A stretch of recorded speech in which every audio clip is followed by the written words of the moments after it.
Hi, my name is Abdul Buhari. I am English and British #1 discus thrower for 2011. Welcome to my training ground. So this is Loughborough University High Performance Centre. We're down trackside, and I'm going to take you into our gym, the trackside, where I do some of what are my weight training.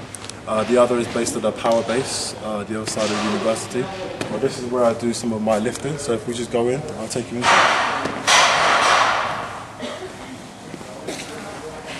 Few of the athletes already here training today. This is where I do most of my sessions. So I'm in here 3 days a week with my strength and conditioning coach, where we're doing a combination of, at the moment I'm in a hypertrophy phase, so I'm doing loads of volume of everything. I'm in agony most days. I have a bench press, 200 kilos, which isn't bad, but it's getting there. That's where I do a lot of my powerlifting exercises, my Olympic lifting, as well as my auxiliary exercises such as your leg extension, your leg curl, your lat pull down, as well as your cable crossovers. If you come over here with me. This is probably one of my favourite parts of the gym, dumbbells. I'm sure most throwers probably enjoy this bit.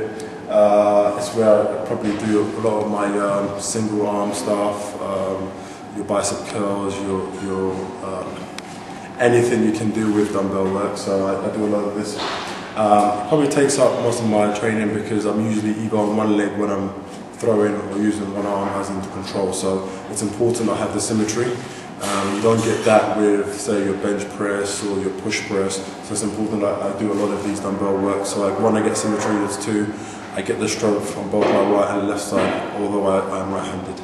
But I can throw in my left hand, but I'll save that for another day. Now if you come right through,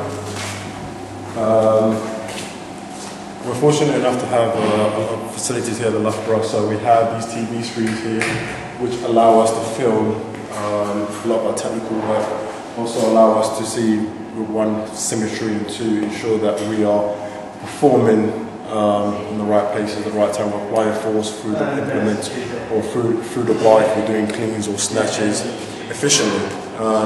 Equally, it's also a tool for us to kind of pick ourselves up, so we compete against all the sprinters, the jumpers, and we measure who has the biggest clean in terms of power to weight ratio. So it's a useful tool.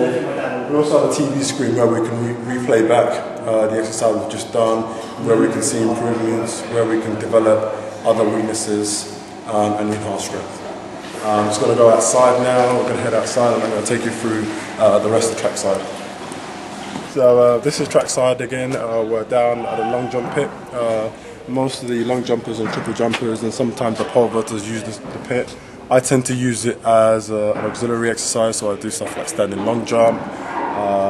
I walk through the sand just to get some proprioception in my ankles, just strengthening just the core ligaments, so anything to reduce or eliminate injuries. So it's a useful tool, particularly for the bigger guys.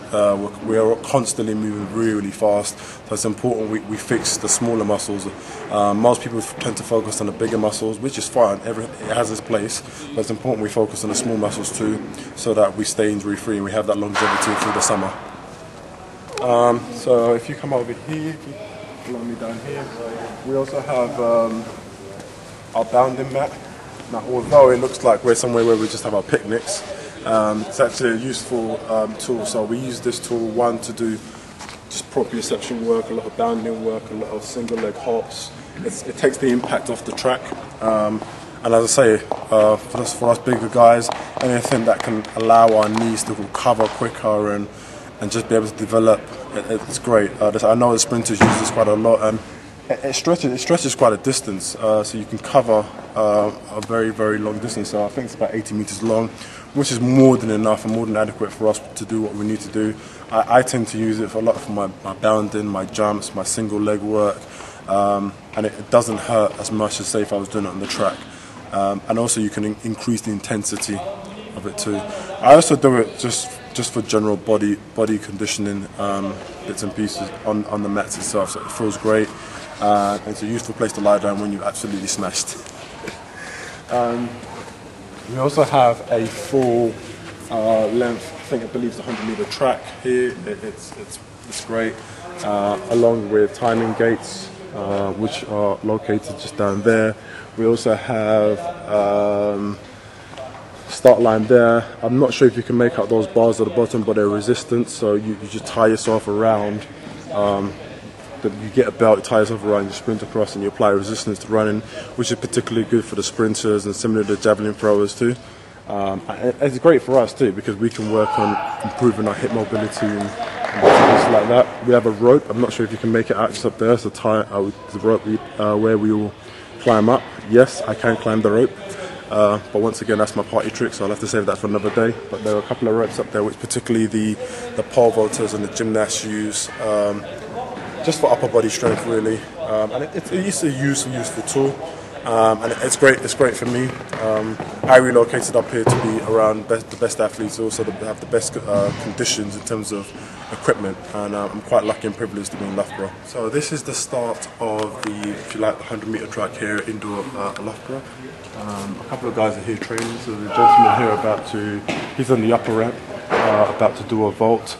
And what's going to happen, he's going to run out, hopefully plant, and then shoot straight up into the air. So if we just take a moment so we can watch him do this, and hopefully he'll execute. Oh. And that's what I mean in terms of timing. It's all fine, and the speed they generate off that in a very short space of time, it's fundamental to ensuring they plant accurately. And he will probably practice that another 500, 600, 700 times, so they can get it right. These are the cables I was referring to earlier on. And what these do is the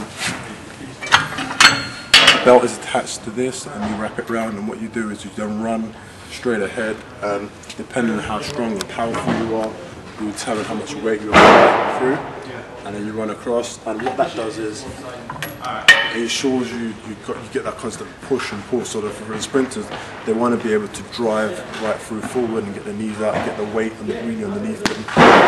For the throwers, similarly, to get that drive through. So when for example, if I'm throwing, making sure this is really activated and really pushing through. Similarly to the javelin guys, when they're in this position, they want to be able to make sure they're pulling the weight right through and the hips coming right through. So this is a really useful tool, and it's a wonderful equipment for us to have. Final thing to add is we're lucky enough to have the Mondo track. Actually, not the same track will be at the Olympic Games. So this track here is what the sprinters use, and they get familiar with it. And this same material is the same one that will be at the Olympic Games in the stadium. And these are what the sprinters will be used to now. So they're really lucky. I think we're the only country, we are being the host country, we're the only athletes who have the luxury of being able to use this exactly the same track as they will be in the Olympic Games. As I'm a field thrower, it doesn't apply to me, but I can appreciate the benefits for the sprinters. I'm looking forward to going to the games and testing at the Olympic Stadium circle, and I'm hoping to do that sometime next year.